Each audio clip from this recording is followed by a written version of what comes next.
Olá pessoal, eu vim aqui hoje compartilhar devocional com vocês.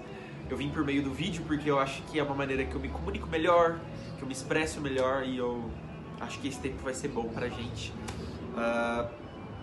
Esse tempo de devocional, né? Vai ser rápido, mas eu acho que espero que toque seu coração aí do outro lado. Eu vou ler Romanos 8, versículo 1. Diz assim, versículo 1 e 2. Agora, pois, já nenhuma condenação há para os que estão em Cristo Jesus.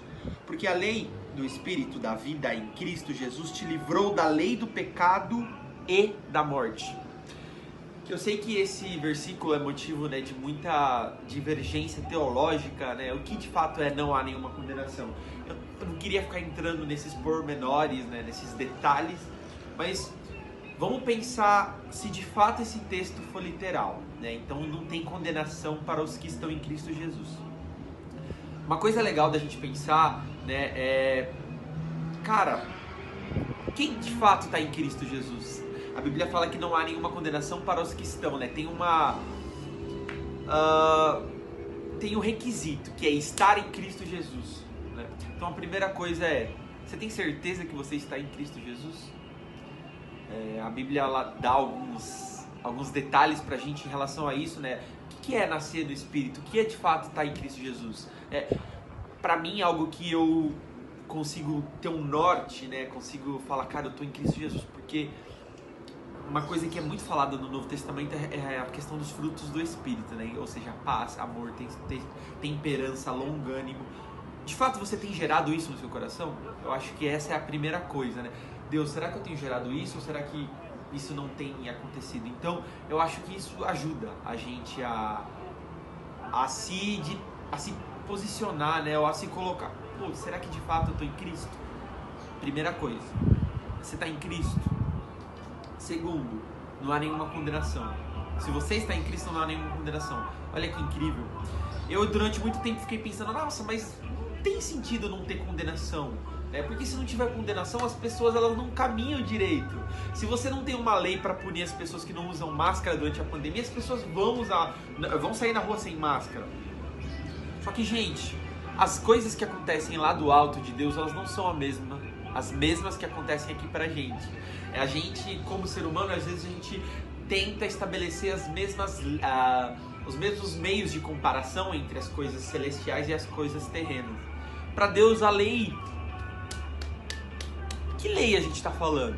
Que lei a gente está falando? Né? Acho que é importante.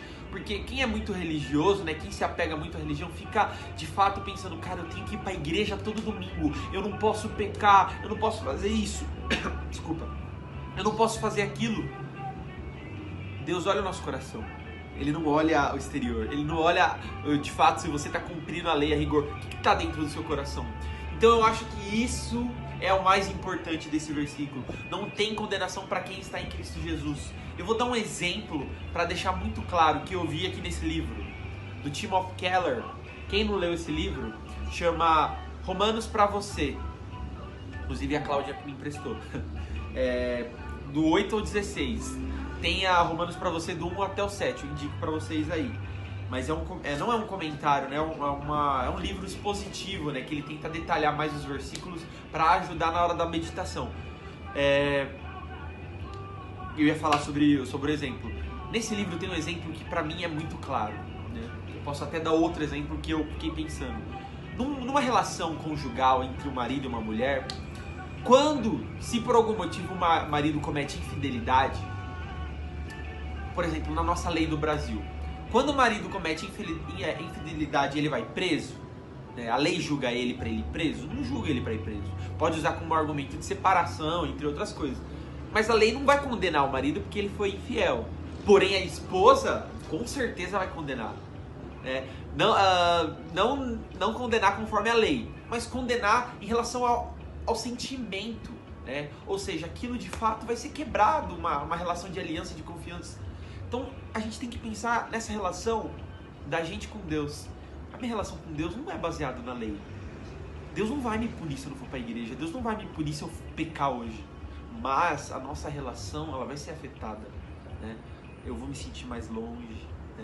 graças a Deus, a nossa relação com Deus não é como a nossa relação com os seres humanos aqui. A gente tem a graça, a gente volta sempre que possível. Sempre que a gente quiser, a gente volta para Ele, né?